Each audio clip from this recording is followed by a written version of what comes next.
Saya pernah diwawancarai oleh tim Profesor Don Emerson, Direktur Forum Asia Tenggara di Stanford University, Amerika Serikat, yang juga anggota Komisi Nasional Hubungan Indonesia-Amerika Serikat beberapa tahun yang lalu.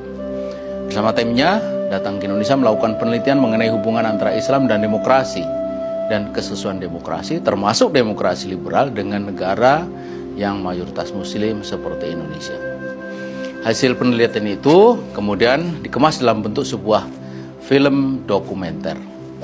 Setelah panjang lebar berbincang tentang demokrasi dan Islam, lalu ditanyakan kepada saya, apakah khalifah nantinya mesti seorang Muslim? Tentu saya jawab, iya harus. Lalu dengan cepat ia bertanya lagi, kalau begitu bukankah itu diskriminatif?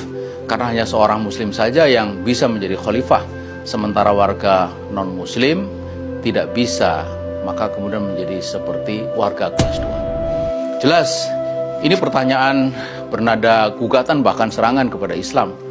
Tanpa ragu yang menuding sistem politik Islam itu diskriminatif. Bila persamaan hak politik adalah sebuah kebaikan, maka diskriminatif atau diskriminasi politik pasti akan dianggap sebagai keburukan. Dan pendapat seperti ini jelas salah besar.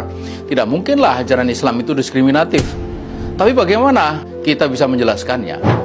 Saya katakan kepadanya bahwa terkait dengan siapa yang boleh menjadi kepala negara dalam sistem politik apapun dan di negara manapun, pasti ada limitasi atau pembatasan. Dalam sistem politik Amerika Serikat misalnya, saya memberi contoh, juga ada limitasi bahwa Presiden Amerika itu haruslah seorang warga negara Amerika yang lahir di Amerika. Selain itu, tidak boleh. Ini sekedar contoh.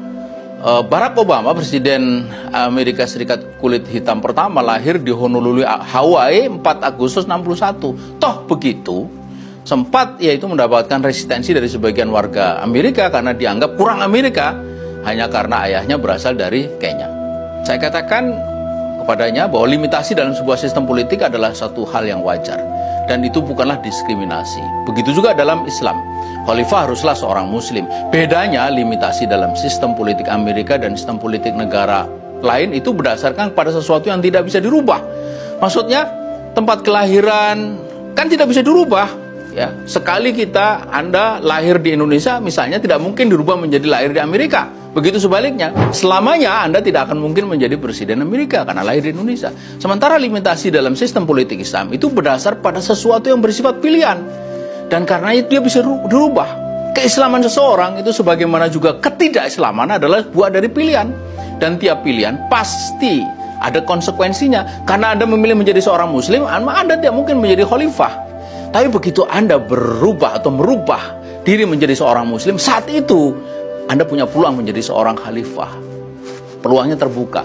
Dengan demikian, limitasi yang dianukan oleh Islam itu lebih rasional ketimbang sistem politik manapun yang menggunakan limitasi atas dasar primordialisme.